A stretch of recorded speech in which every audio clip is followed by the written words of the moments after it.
네, 오늘 시편 20편, 21편 이렇게 연결해서 볼 텐데 20편의 내용은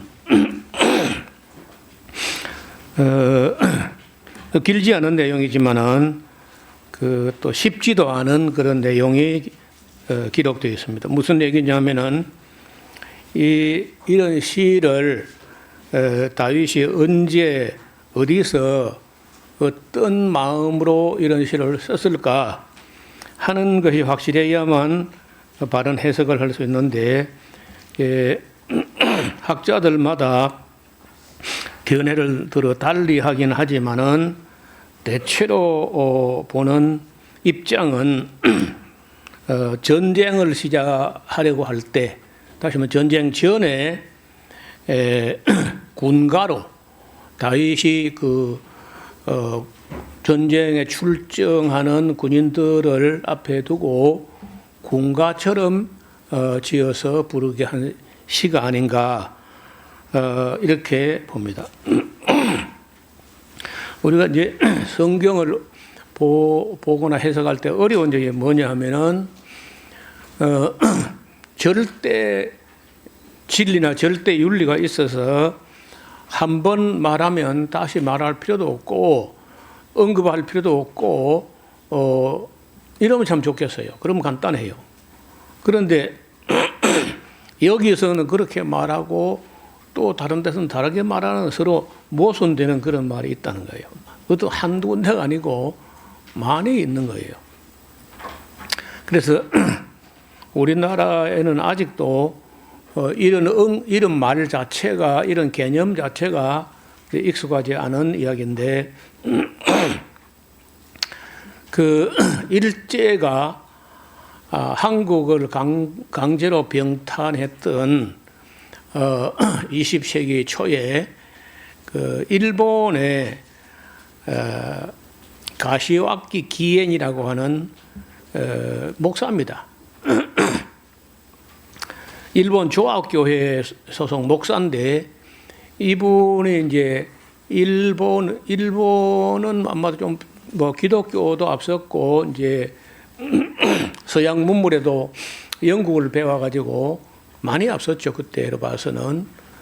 그래서 그거는 이제 자기들은 볼 때 그냥 무력으로 막 사람을 죽여버리고 이려 한 거하고는 다르고 문명과 문화의 전파를 위해서 조선을 병탄했다 이런 식으로 아마 인식을 했던 것 같아요.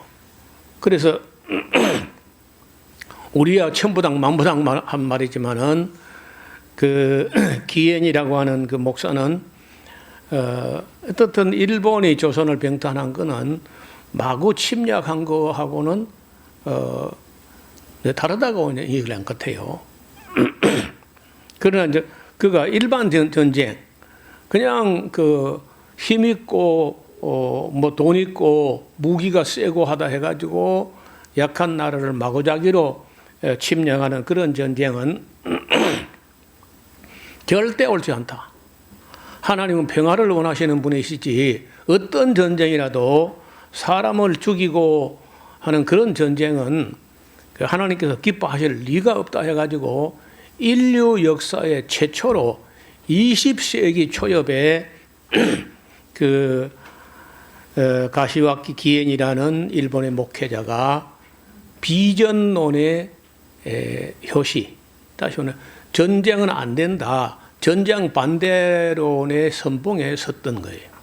그 이전에는 기독교 사회 어느 곳에서도 비전론자, 주전론자와 전쟁을 주장하는 사람 말고 전쟁을 부인하는 그런 어떤 첨예한 토론 자체가 별로 없었어요. 아시는 대로 1차 대전, 2차 대전, 100년 전쟁, 30년 전쟁, 온갖 유럽에 있었던 전쟁 전부 기독교 나라끼리 싸운 거거든요. 그럼 뭐라고 기도하겠어요? 우리나라가 이기게 하옵소서. 그럼 독일이 또 이기겠다 그러면 영국은 또 프랑스는 다 기독교 나라거든. 그래서 그 앞에 화면을 조금 보시면은 이 주전론과 비전론, 지금 다윗이 군가를 부르고 그다음에 21편에서는 그 승전과 승리를 얻은 후에 또 이제 노래하는데, 자, 이긴 거는 좋아요. 진 거보다 나을 수 있는데 이겼다고 사람이 안 죽는 것도 아니고, 우리가 이기면 누군 진 거 아니야.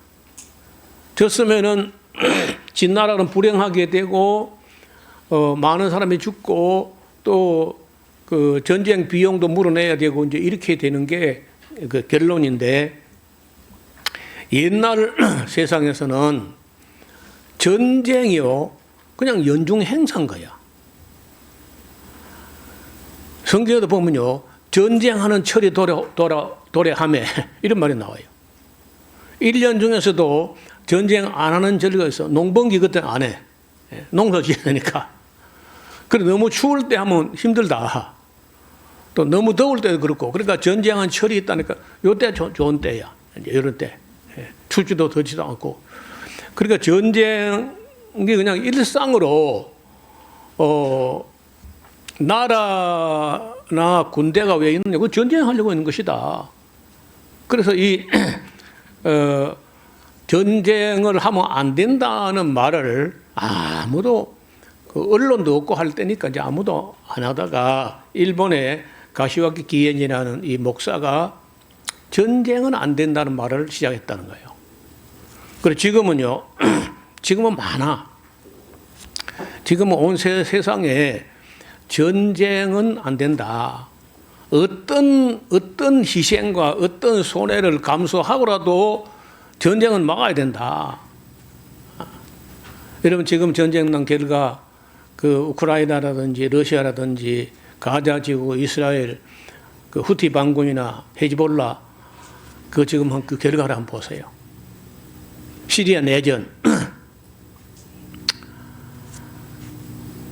여러분 우리가 집을 지을 때 얼마나 정성을 기울여 집을 짓고 또 그 어렵게 모은 재산을 떨어 부어 가지고 집을 짓고 가꾸고 그 닦고 아끼고 정성을 쏟고 정리정돈을 하고 그렇게 소중하던 그런 집들이 빵 한 방에 그냥 다 날아가 버리고 사람이 죽고 다치고, 무엇을 위해서 그렇게 해야 될까?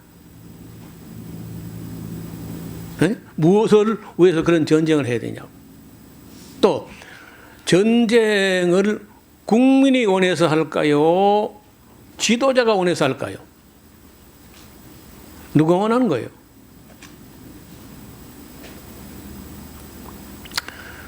저는 여러분 저하고 꼭 같이 입장을 같이 할 필요는 없지만 저는 비전론자입니다. 어떤 전쟁도 안 된다.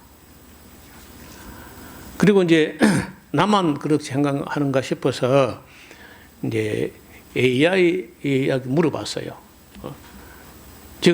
지금까지 인류 역사에 비전론자 30명만 좀 알려줘봐 하고 부탁을 했더니요, 30명 한 2, 3초 만에 쭈르륵 이름을 꺼내는데 내가 잘 모르는 사람도 있고 아는 사람도 있고, 지금은 비전론자가 정말 많아졌어요. 그리고 다시 말하면 좀 이 의식이 있고 양심이 있고 그 생명을 사랑하고 정신이 똑바로 박힌 사람은 다 비전론자인 거예요, 사실은요. 내가 존경하는 사람들 보니까 모조리 비전론자야. 나는 왜 그런 사람을 내가 존경하게 됐을까? 그걸 잘 몰랐는데 그 보니까 다 평화를 사랑하고 생명을 사랑하고 그러니까 비전론자가 되는 거예요. 그래서 이 전쟁을 하지 않도록 지금은 해야 되는데, 어떻든 성경에는 지금 다윗 시대는 또 달라요. 그 다윗 시대에 맞던 말이 지금에는 안 맞는 말이 있다는 겁니다. 그래서 요즘에 와가지고 3,400년 전에 기록된 3,300년, 3,200년 뭐 하여튼 3,000년 전에 기록된 그런 성경에 가나안 땅에 들어가거든 남자, 여자, 어린아이까지 다 죽이라 이런 말이 나오거든요. 아말렉을 진멸할 동물도 가축도 다 죽이라 이런 말이 나온다고. 이런 걸 가지고 이제 불신자 내지는 교회를 헐뜯고자 하는 사람들은요, 그걸 가지고 기독교는 이렇게 잔인하다. 무슨 여호와가 이렇게 무지막지한,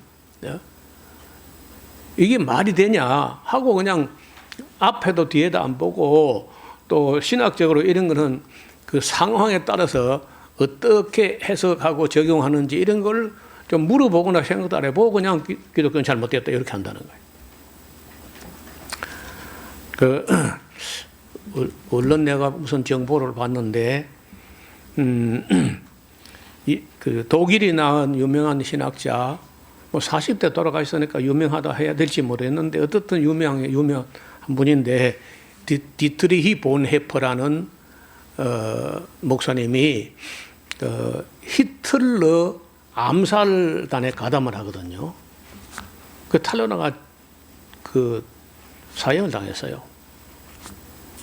그래서 목사가 히틀러 암살단에 가담하는 게 가하냐? 그 말이 되나? 그러면 또 이제 갈라지는 거예요. 말이 된다, 안 된다. 그래, 그 히틀러 같은 그런 괴물, 미치갱이가 열차에 그 몇천만이 타고 있는 열차의 기관사가 돼가지고 미쳐가지고 질주한다. 그러면 그 열차 안에 누군가가 총을 가지고 가서 그 미치광이 기관사를 한 사람을 쏘아 죽이고 열차에 탄 사람을 구원하는 게 옳으냐? 살인은 무조건 안 된다 하는 게 옳으냐? 그때부터 나온 말이 절대윤리는 그대로 두고 살인하지 말라는 것은 그 절대윤리는 그거는 애누리할 수 없고 상황윤리라는 말이 나와요. 상황에 따라서 다를 수 있다. 이런 박정훈 대령이라는 사람이 그 상관의 명령을 불복종해가지고 뭐 재판을 받아 무죄로 나오긴 했지만은 지금도 있는 일이거든요. 제가 노암 촘스키라는 그 유명한 그 MIT 공대 문학 교수가 쓴 책 중에 파멸 전야라는 책을 지금 99% 읽고 마지막 몇 장을 남기고 있는데 그 인류가 한 케네디하고 쿠바 미사일 기지하고 문제 때부터 지금까지 한 50년 정도 사이에 인류가 전멸할 뻔했던 소련하고 러시아 이전 소련하고 미국 사이에서 핵 버튼을 눌러라는 지시를 2번 전화를 받았는데 세 번째 카터에게 전화하려고 가는데 세 번째 전화가 오는 바람에 그 받으니까 잘못된 정보라 해가지고 핵전쟁이 스탑된 적도 있고 쿠바 때도 있고 한 몇 번이 있었는 거예요. 인류 역사에, 현대사에. 내가 태어난 이후에. 아니 핵폭탄이 없을 때는 인류가 전멸되는 그런 위험은 있질 않았습니다. 그런 위험은 존재하지 않았는데 지금은 누군가 한번 이제 실수가 안 되게 해놓은 안전장치가 2중, 3중은 되어 있지만은 그래도 국민이 원하는 전쟁은 별로 없어요. 언제나 그 머리 대가리들이 한다고 전쟁을. 그래서 뽑을 때 잘 뽑아야 돼요. 전쟁 같은 짓을 저지를 그런 사람을 뽑아내면 안 돼. 그런데 그 와중에 그 명령을 실제로 명령이 내려왔는데 명령을 불복종하는 사람이 몇 사람 있었어요.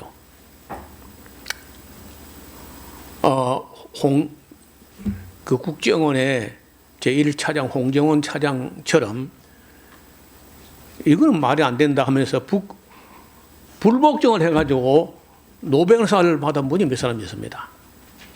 때로는요, 명령을 말도 안 되는 명령 하거든요. 안 들을 각오로, 안 들을 정도 준비가 있어야 돼요. 그리고 다시 말하면, 아무리 상관이 명령한다 할지라도 고지고따르다 그러면 나라가 세가 다 망해.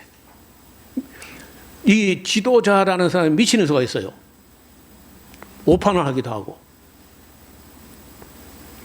그러니까 가끔 여러분이 내 말을 안 믿고 내 말을 안 들을 때 개인적으로 좀 기분 나쁠 수 있어요. 그래도 우리 성도들이 맹목적으로 노 목사를 안 믿는 것에 대해서 감사해야 되겠다. 정강훈 같은 사람을 갖다가 맹목적으로 따라 그 신자들은요, 신자들도 잘못된 거고, 목사는 말할 것도 없고. 여러분, 나는 이 20편, 10편이, 다윗 왕이 이 노래를 써가지고 요압을 앞에 놓고, 요압과 그 장군들 앞에 놓고, 이런 노래를 한 것이 아닌가. 전쟁터에 나가면서 승리를 확신하고 하나님이 우리를 도우실 거다 하는 노래를 부른 것이 아닌가 그렇게 봅니다. 그러나 오늘날은 이제 우리가 이쯤 와서 온 인류가 적어도 목회자나 혹은 지성인 언론인들 이런 역사학자 이런 사람들이 그 전쟁 이유 여하를 막론하고 어떤 손해를 감수하더라도 전쟁하지 않아야 된다는 인식이 있어야 되는데 제가 보기엔 너무 희박해. 너무 순하고 착한 양심이 있는 몇몇 사람들만 적극적으로 나서고 그 아직도 그러니까 아직은요 인류는 많이 발전한 게 아닌 거야.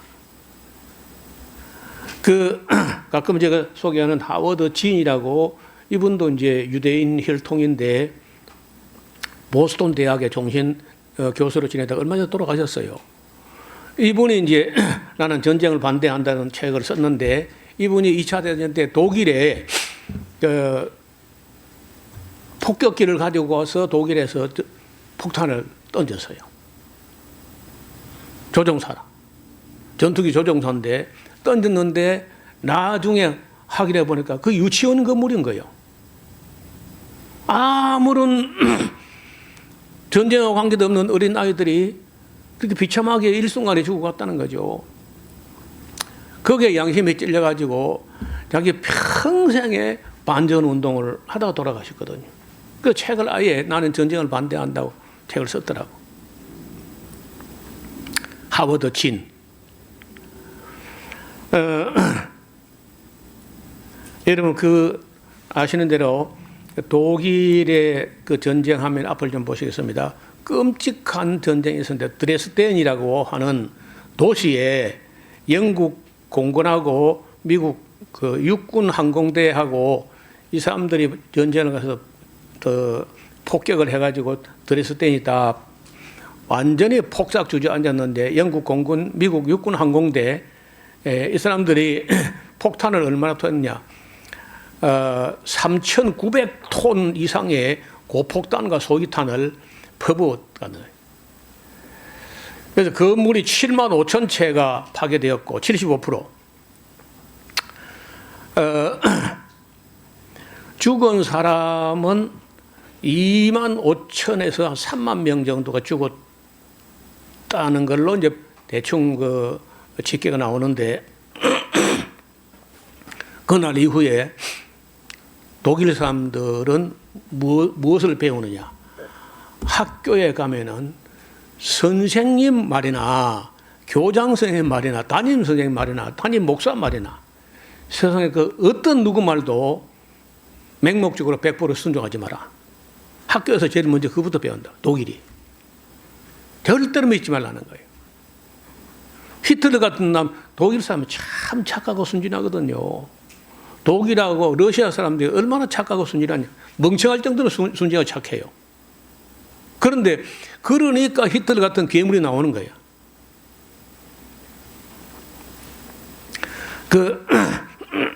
그래서 그날 이후 독일 국민의 의식이 달라지게 됐는데 어떤 명령에도 비평 없이 맹목적으로 순종하지 않도록 교육을 합니다. 모든 학교에서 공식적으로 가르치는 그 교육 철학이 바로 누구 말도 맹목적으로 믿지 말아라. 그 좀 끔찍한 사진이라 죄송합니다만은 이게 지금 드레스덴 폭격 이후에 그 시체 2만 5천 명 시체를 3만 명 정도 되는 시체를 태우기 전에 모아놓은 겁니다. 이제 곧 불사질로 태우고 마는데 이런 것을 목격한 독일 국민들은 달라졌다는 거예요. 일본 그 도쿄 대공습 얼마나 한 1945년 3월 10일 새벽 0시 7분에 약 2시간 동안에 퍼부은데 B-29라는 폭격기가 344기가 동원돼 가지고 폭탄을 1665톤의 소위탄, 불이 난 소위탄을 약 32만 7천 발을 포함해 가지고 퍼부었어요. 적어도 야간 그 폭격으로 B-29라는 폭격기가 기존의 고고도 폭격 방식에 벗어나 가지고 1,500m, 3,000m 저고도에서 막 퍼부었다는 거예요. 그때 이제 커티스 르메이라는 미국 장군이 그 폭격을 주도하는데 이 커티스 르메이라는 사람이 얼마나 무시무시하게 도쿄만 아니고 일본 열도 전체를 퍼붓는다고요. 도시마다 다.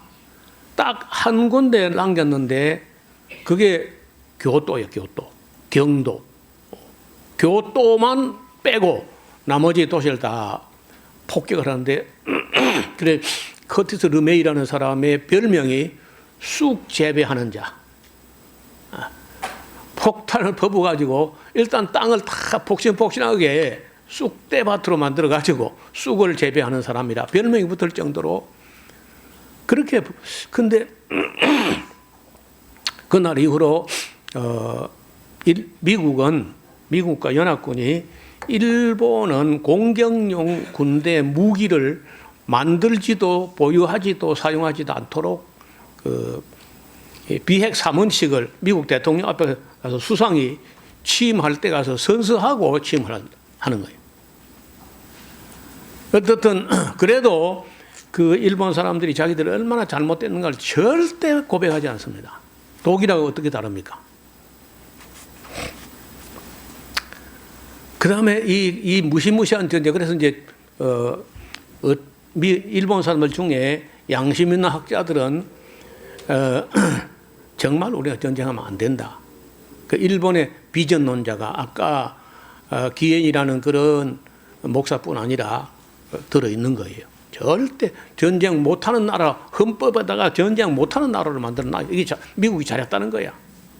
반면에 이제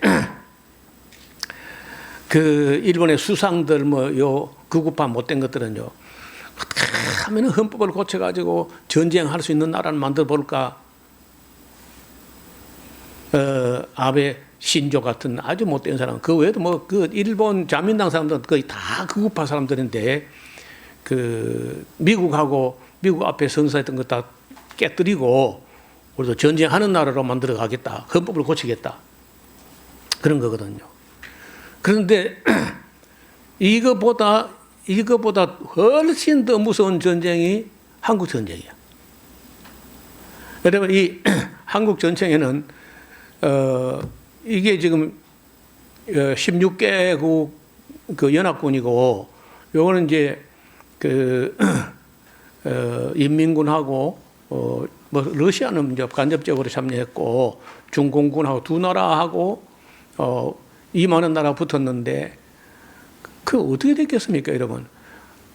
놀랍게도 그렇게 많은 학자들이 역사가들이 파악을 했는데 아직까지 한국 전쟁의 피해 규모가 수치가 안 나와요. 어디서도 찾을 수 없어요. 왜? 북한에서는 아무것도 공식적으로 발표를 안 할까 알 수가 없고, 남한에서는 그때 뭐 그 이후에 미군이 다 감춰버렸기 때문에 아무것도 없어 자료가. 그래서 얼마나 많은 사람 죽었는지, 얼마나 많은 피해를 아무 자료가 없어요. 그런데 그 남한도 많이 당했지만 북한 땅은 석기 시대로 돌아갔다거든. 석기 시대로. 여기 참여한 그 가담한 그 인물들이고, 이 짧은 시간에 약 3년 정도 되는 그 기간에 그렇게 많은 사람이 죽고, 그래서 이제 대충으로 말할 때 300만 명 정도의 사상자가 났다는 거예요. 그 외에는 없어. 얼마나 많은 사람이 죽었는지, 얼마나 많은 가옥이 불탔는지, 파괴됐는지 그 자료가 없는 거예요. 그런데 이거보다 더 무서운 전쟁, 이 한국 전쟁이 짧은 시간에 가장 많은 사람이 죽었는데 그보다 더 무시무시한 전쟁이 또 있었어요. 인도 차이나 전쟁이라는 거예요. 이 전쟁은 미국이 베트남, 라오스, 캄보디아에 폭탄을 퍼붓는데, 미국이 베트남, 라오스, 캄보디아에 퍼본 그 양은요, 한국 전쟁 전체에 사용된 양보다 훨씬 많은 양을 퍼붓어요. 얼마나 출격을 했느냐, 전폭기가, 폭격기가. 58만 번을 9년 동안에 58만 번을 폭격기가 출격을 합니다. 그리고 전쟁 투하된 폭탄량이 1,500만 톤, 1,500만 톤을 쏟아보니까 2차 대전 때 쓴 것보다 훨씬 많고 한국 전쟁 때 쓴 것보다 훨씬 더 많은 양을 퍼부었어요. 일본 대폭격보다 더 많은 걸 갖다가 인도 차이나 반도에 퍼부은 겁니다. 700만 톤의 폭탄과 미사일, 로켓탄을 베트남에 퍼붓습니다. 출격 횟수가 58만 회인데 9년 동안에 하루도 안 빼고 9년 동안 매일 폭격을 한 걸로 하면은 하루에 176회를 출격합니다. 남의 땅에 가서 그 폭탄을 퍼부은 거예요.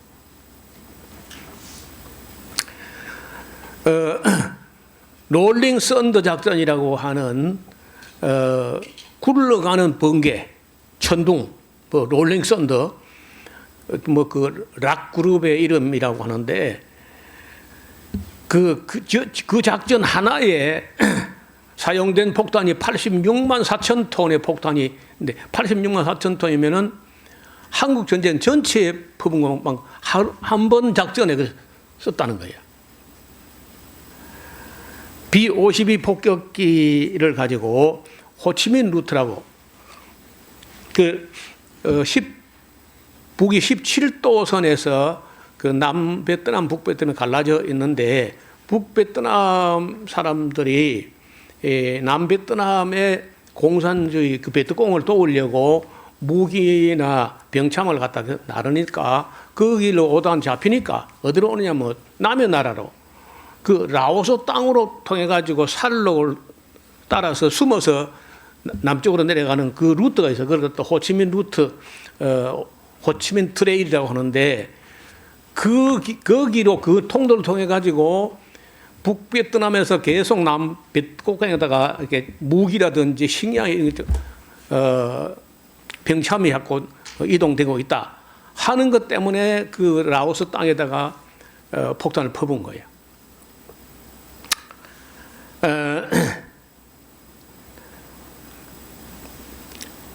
그 나중에 계산을 해봤는데, 베트콩이라고 하는 사람들은 어디 있냐면 남베트남에 있는데 공산주의를 신봉하는 겁니다. 그래가지고 그 응호엔지엠이라고 하는 미국 앞잡이 남베트남의 대통령을 시해하고 어떻게 하려고 하는 우리 같으면 이제 남한에 있는 북한 공작원 같은 그런 사람을 잡는데 그게 너무 많아. 군복이 없고 그 전선이 없어요. 베트남 전쟁은 다 앞에고 뒤고 방향도 없고 아무데나 베트공이 함께 섞여 있으니까 그 나중에 계산해 보니까 베트공 하나를 잡는데 사용된 폭탄이 100톤씩 들어갔다는 거예요.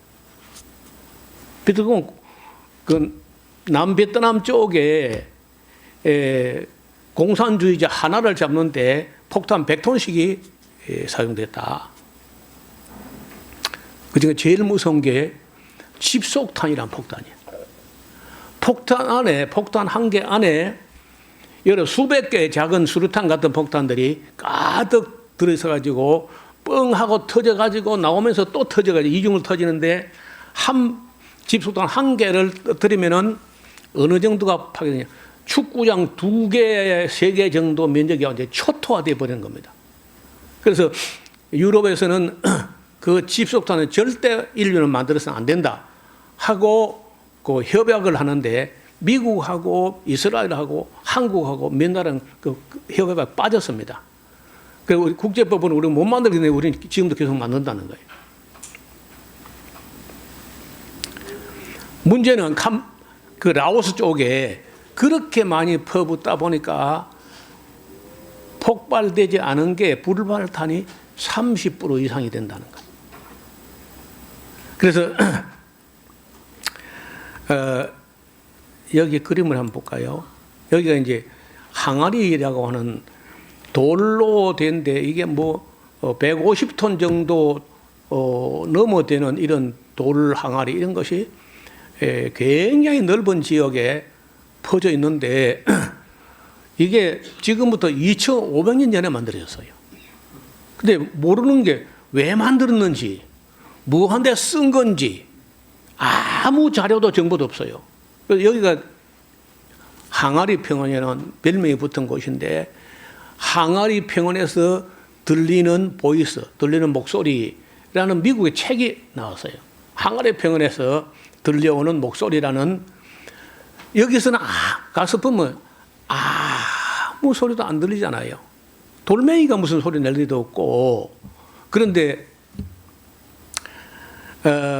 차나파 캄봉사라고 하는 그 라오스계 미국 여자인데 이분이 미국 의회라든지 미국 정가에 로비를 해가지고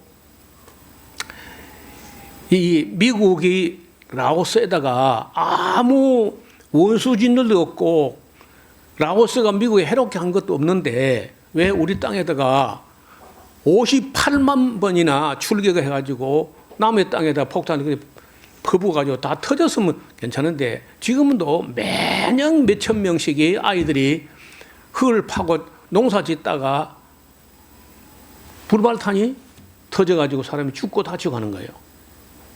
그래 미국 사람들 귀에는 이 소리가 안 들리냐? 항아리 평원에서 들려오는 이 목소리가 안 들리냐? 하고 계속 미국 정가에 로비를 하고 그러니까 라오스 사람이 영어를 뭐 진작 어렸을 때부터 배웠으니까 영어 잘하겠지만은 자기는 미국 가서 잘 먹고 잘 살 수 있는데 내가 잘 먹고 잘 산다고 해서 자기 고국 땅에서 항아리 평원에서 들려오는 이 핏소리 아무 죄 없는 어린아이들의 핏소리가 왜 미국 사람은 못 듣냐 하고 얼마나 투쟁을 하고 싸워가지고 결국은 오바마 대통령 때 약속을 받아냅니다. 지금은 아마 매년 3천만 불이면 매년 350억 정도 이 불발탄 제거 작업비를 미국에서 받아내고 있어요 지금. 한 여자 차나파 캄봉사라는 이 한 여자가 그렇게 집요하게 미국 의원들을 설득하고 강연을 하고 책을 쓰고 뭐 여러분 이 전쟁이라는 게 휴전하고 정전했다고 전쟁이 끝난 게 아니라 그 남은 장애인들과 그 후유증과 트라우마와 그래서 이런 걸 다 두고 볼 때 저는 전쟁은 어떠한 손해, 어떠한 불이익, 어떠한 대가를 지불 하더라도 전쟁이 일어나지 않아야 된다. 언젠가 제가 이 주전론과 비전론 얘기를 한번 하려고 했는데 기회가 마땅치 않았는데 일단 다윗이 지금 군가를 부르고 지금 나가고 좀 이따 우리가 성전가를 부르고 돌아오고 할 텐데 과연 우리가 그 성전가를 기쁘게 부를 수 있을까? 오늘 다윗 시대는 그렇다 손치어도 오늘 우리 시대에 전쟁에 이겼다고 노래하고 춤추고 성전가 개성가를 부를 수 있는 것이냐는 거예요. 그래서 어떻게 해서든지 우리 땅에 전쟁은 안 나야 돼. 여러분 북한이 만들어 놓은 무기도 우리 상상을 초월하고 우리가 만드는 무기도 우리가 몰라요. 얼마나 많이 만드는지 몰라. 하여튼 유럽이 갖고 있는 전 무기를 다 합해도 한국만큼 안 된대요. 미국도 한국하고 맞붙으면 원자탄 안 쓰면은 미국도 어려울 거다 이렇게 말하는 사람도 있어요. 우리는 이제 북한 정권 때문에 만들었고 북한은 미국 때문에 무기를 만든 거거든. 그래서 온통 우리가 그야말로 한반도가 화약 창고처럼 돼 있다. 그래서 정말 평화가 밥이고 평화가 경제라는 거예요. 평화가 삶이다.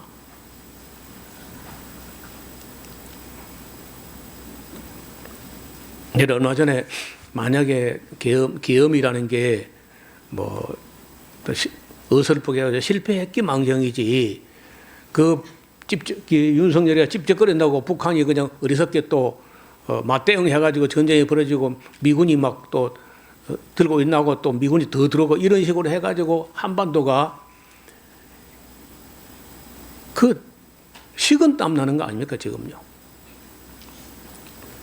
그래서 우리가 이 20편을 좀 읽어보겠습니다. 환난 날에 여호와께서 내게 응답하시고 야곱의 하나님이 이름이 너를 그 너가 누군지 2인칭으로 다윗이 불러 세워서 전쟁에 나갈 때 인솔자가 요압인지 뭐 아니면은 그 장군들을 두고 말하는지 너를 2인칭 단수니까 아마 요압이 아니겠는가.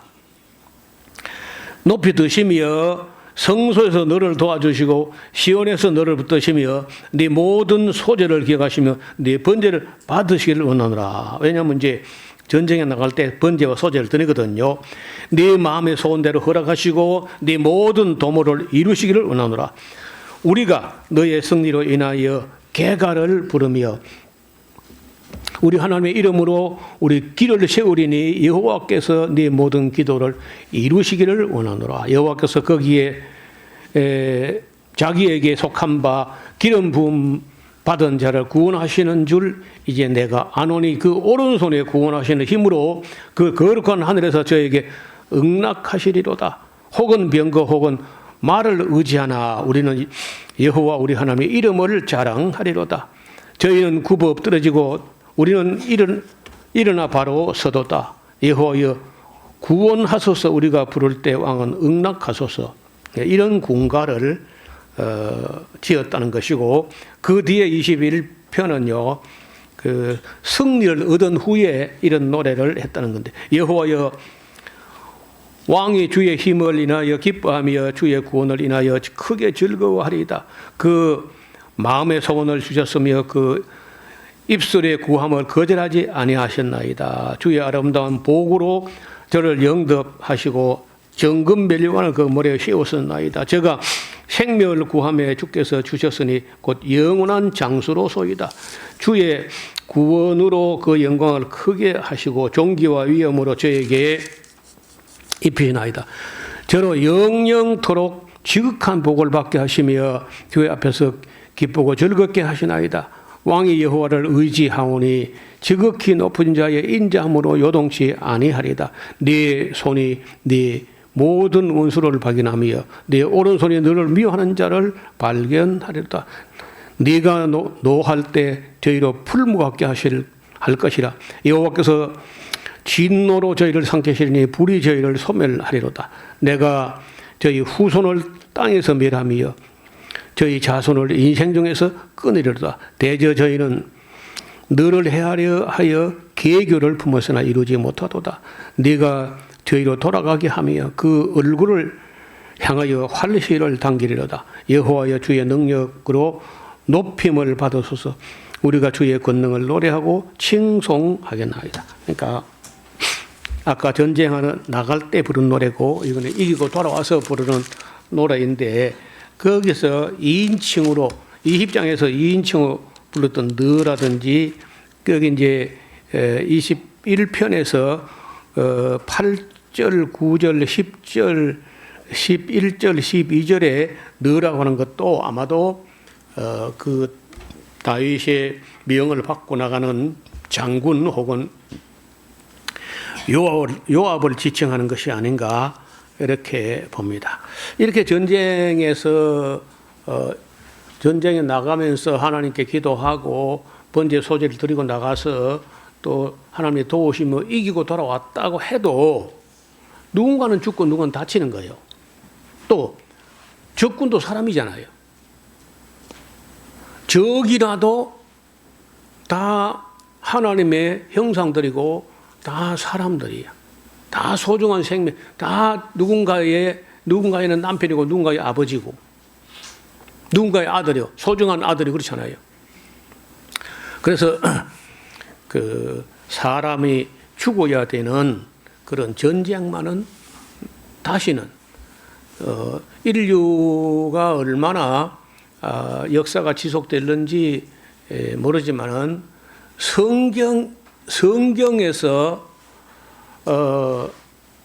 성경에서 기원하고 희구하는 그런 참된 평화의 모습은 칼을 쳐서 보석을 만들고 그 탱크를 녹여서 트랙터를 만들고 그리고 각기 포도나무하고 무화과나무에서 초대하는 그런 그 그림이 몇 군데에서 이사야서, 미가서, 스가랴서 이런 몇 군데가 있는데 자세히 보면 그 내용이 지금 우리가 사는 이 역사의 연장선상에서가 아니야. 그 어디를 언제를 지칭하는 거냐? 아무리 봐도 천년왕국 때나 그렇게 된다는 것 같거든요. 그렇다면 이제 인류는 저는 뭐 그런 그 목사로서 정치와 역사에 관심이 많은 것은 정말 칼을 쳐서 보석을 만들고 각기 무화과나무 아래, 포도나무 아래로 청포도 덩굴 아래로 초대하는 그런 평화를 희구하기 때문에 내가 정치에 관심을 갖는다. 그런 얘기를 한 적이 있는데 다시 자세히 또 보고 또 보면은요. 지금 현재 역사 연장선상에 오늘 이 갈수록 빠르게 악화일로 가는 이 악당들의 세계, 이 불량 국가들의 세계에서는 안 될 것 같아요. 그리고 결국은 아마 인류가 그 앞으로도 계시록을 보면은 뭐 곧 이어서 3차 대전이 날 거는 뻔해요. 지도자라는 것도 다 미친놈들 거의 다. 지금 현재 이 지구촌에서 야, 저 대통령, 저 수상은 정말 참 존경할 만하다. 별로 안 보여요. 굉장히 위태위태하고 위험해.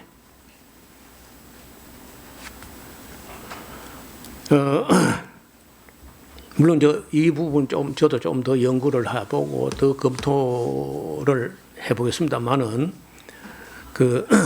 파멸전야라고 하는 그 책을 보면서 인류가 우리가 얼마나 위험한 데 처했는지를 우리 온 세계 지구촌 사람들이 다 너무 모르고 있는 것 같아요. 나를 비롯해서 대부분이 너무 모르고 있다. 얼마나 위태위태한지. 예. 22편 23편은 다음 시간에 보겠습니다. 하나님 아버지, 인간이 얼마나 악하고 또 어리석은지 참으로 믿을 수 없는 게 사람의 마음인 것 같습니다. 만물보다 심히 부패하고 타락해서 아무도 믿을 수가 없는 그런 시대가 되었습니다. 자비로우신 아버지 하나님, 거다가 또 기후변화인지는 모르지만은 처처의 기근과 지진이 잦은 것을 볼 때 정말 주님 오실 날이 가까웠는지 아니면 마지막 전쟁으로 기울어져 버렸는지 저희들이 두렵기 짝이 없고 불안하기 짝이 없는 그런 시대를 살고 있습니다. 하나님 아버지, 주의 백성들 하여금 시대를 분별하고 또 이 악하고 음란한 세대 가운데서 정신을 차리고 바른 신앙에 설 수 있도록 은혜를 베풀어 주옵소서.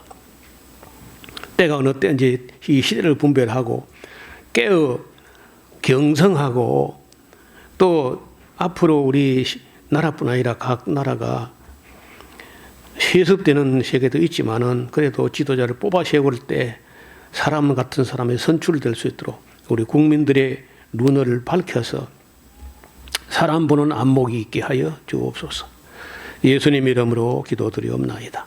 아멘.